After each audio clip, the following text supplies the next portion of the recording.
समझते हैं क्या है methane cycle. Okay, so start करते हैं। सो पहला स्टेप है मीथेन प्रोडक्शन। तो मीथेन प्रोड्यूस कहाँ से होती है? तो पहला सोर्स है नेचुरल सोर्स। नेचुरल सोर्स क्या होते हैं? जो दलदली भूमि होती हैं, वेटलैंड्स होते हैं, राइस पैडी भी जो एक तरीके की दलदल भूमि है। अगर आप गांव से जुड़े होंगे तो आपको पता होगा, जब गांव में खेत में धान लगाए जाते हैं, बोले तो राइस लगाई जाती है, ठीक है ना, तो पानी भर दिया जाता है तो एक दलदल बन जाता है। तो वहाँ पर क्या होता है, काफ़ी ऑर्गेनिक मैटर होता है, ठीक है ना, घास फूस बहुत कुछ वहाँ पड़ा होता है, ठीक है ना, गाय का गोबर भी हो सकता है नीचे पड़ा हो। तो जब उनका डिकम्पोजिशन होता है, अब वहाँ पर समस्या क्या होती है, वेटलैंड्स एंड राइस पैडीज में वहाँ पर ऑक्सीजन की कमी होती है। तो उनका जो डिकम्पोजिशन होता है, विघटन होता है, वो एनएरोबिक होता है, अवायवीय विघटन होता है, ठीक है ना, क्योंकि वहाँ पर ऑक्सीजन की कमी होती है।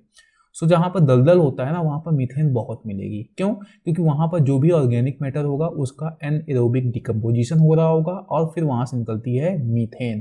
तो ये पहला है, मीथेन प्रोडक्शन कहाँ से हो सकता है? नेचुरल सोर्सेज से हो सकता है। दूसरा, ह्यूमन एक्टिविटीज़। जो जानवर होते हैं ना, जुगाली करने वाले, जो खाते हैं, ठीक है ना, घास उसको पचाते हैं जुगाली कर करके, तो वहाँ से मीथेन रिलीज होती है।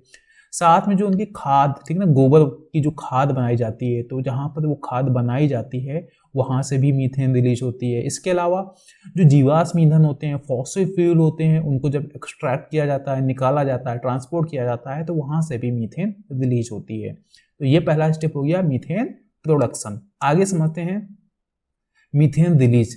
जैसे ही उस दलदल से क्या होगा, मीथेन प्रोड्यूस होगी तो क्या होगा, वो तुरंत एटमॉस्फेयर में रिलीज हो जाती है, ठीक है ना। सो क्या समझते हैं, एटमॉस्फेरिक रिलीज।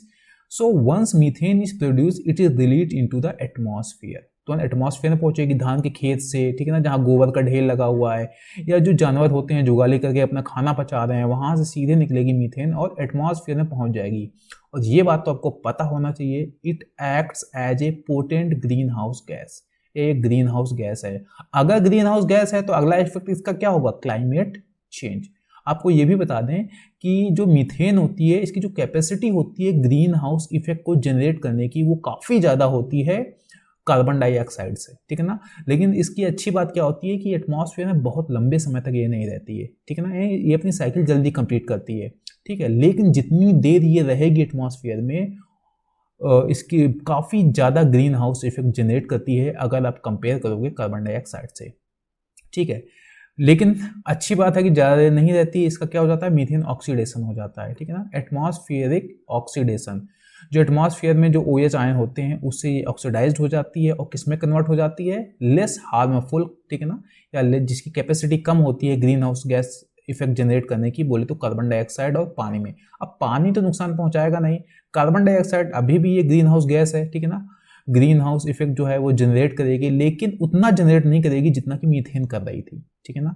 तो क्या हो गया, मीथेन ऑक्सीडेशन हो जाता है। आगे समझते हैं मीथेन कंजम्पशन। कुछ मीथेन का कंजम्पशन भी होता है, ठीक है ना, कुछ माइक्रोब्स होते हैं, कुछ छोटे छोटे बैक्टीरिया होते हैं, ठीक है ना, तो वो क्या करते हैं, उन बैक्टीरिया को बोलते हैं मीथेनेट्रोपिक बैक्टीरिया, जो मिट्टी और पानी वगैरह में पाए जाते हैं। वो क्या करते हैं, मीथेन को कंज्यूम करते हैं एज ए एनर्जी सोर्स, ठीक है ना।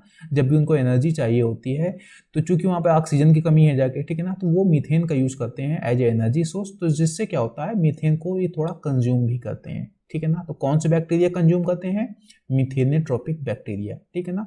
चलो कुछ तो मीथेन कंज्यूम हो गई, लेकिन कुछ मीथेन जो प्रोड्यूस हुई थी, ठीक है ना, उसका स्टोरेज भी हो जाता है। वो स्टोरेज कहाँ होता है, या तो परमाफ्रॉस्ट में हो जाता है। परमाफ्रॉस्ट क्या होते हैं, जो बहुत ठंडे एरिया होते हैं ना, वहाँ पर तापमान काफ़ी कम होता है, तो जो उनकी अपर लेयर होती है वहाँ तो मिट्टी पाई जाती है, तो उसमें छोटी छोटी आपको घास नजर आएगी, लेकिन नीचे पूरा जमा होता है। ये आपको देख रहे हो ना, पूरी जमी है, ठीक है ना, मिट्टी नहीं है यहाँ पर, मिट्टी के साथ साथ पूरी जमी हुई है, ठीक है ना।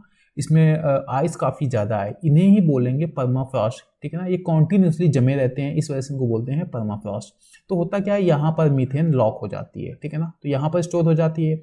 इसके अलावा मीथेन हाइड्रेट्स में स्टोर होती है। मीथेन हाइड्रेट्स क्या होते हैं, समुद्र की बहुत गहराई में, ठीक है ना, जहाँ प्रेशर काफ़ी ज़्यादा हो जाता है, तापमान काफ़ी नीचे हो जाता है, वहाँ पर भी मीथेन लॉक हो जाती है, ठीक है ना। ये आपको हल्का खाली खाली गड्ढे नजर आ रहे हैं ना, तो यहाँ पर मीथेन क्या है, लॉक्ड है।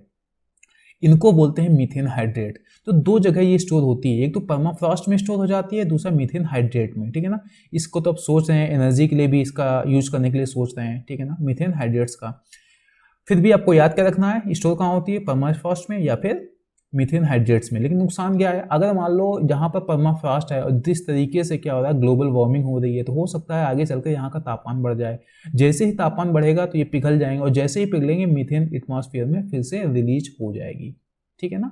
तो ये पूरी आपकी साइकिल आपको बता दी किस तरीके से मीथेन प्रोड्यूस हो रही थी, रिलीज हो रही थी, ऑक्सीडाइज हो रही है, उसका कंज्यूम किया जा रहा है और वापस फिर से स्टोर हो जा रही है। तो ये थी हमारी मीथेन साइकिल। आगे समझते हैं ह्यूमन इम्पैक्ट। अब ह्यूमन इम्पैक्ट तो अच्छा हो ही नहीं सकता है, ठीक है ना, फिर भी कुछ एफर्ट्स लिए जा रहे हैं मिटिगेशन, ठीक है ना। Human activities can influence the methane cycle. जैसे जैसे ह्यूमन एक्टिविटीज बढ़ रही हैं, ठीक है ना, एक्टिविटीज, तो मीथेन साइकिल क्या हो रही है कि क्या हो रहा है, इस पर इफेक्ट पड़ रहा है, ठीक है ना। लेकिन धीरे धीरे क्या हो रहा है कि methane capture and combustion technology सामने आ रही हैं, जिससे कोशिश की जा रही है कि ये जो एमिशन हुआ है, ठीक है ना, उसको कम किया जा सके मीथेन का, ठीक है ना। इसके अलावा land use and agriculture practices, changes in land use and agriculture practices can also impact the methane cycle. जो नेचुरल साइकिल होती है वो बैलेंस्ड होती है, लेकिन जिस तरीके से हम लैंड यूज को पैटर्न का जो लैंड यूज पैटर्न है वो चेंज कर रहे हैं। अब मान लो पैटर्न कुछ ऐसा समझ लो, धान बहुत ज़्यादा उगाने लगे, चावल बहुत ज़्यादा उगाने लगे, तो मीथेन क्या होगा, ज़्यादा रिलीज होगा, ठीक है ना। इसके अलावा जो भी मीथेन के सिंक हैं, यानी जहाँ जहाँ क्या हो रहा है मीथेन स्टोर है, अगर उस इकोसिस्टम में छेड़छाड़ करेंगे तो फिर क्या होगा, नुकसान तो होगा ही होगा। तो ये ह्यूमन इम्पैक्ट है किस पर, मीथेन साइकिल पर। उम्मीद है आपको समझ में आ गया होगा।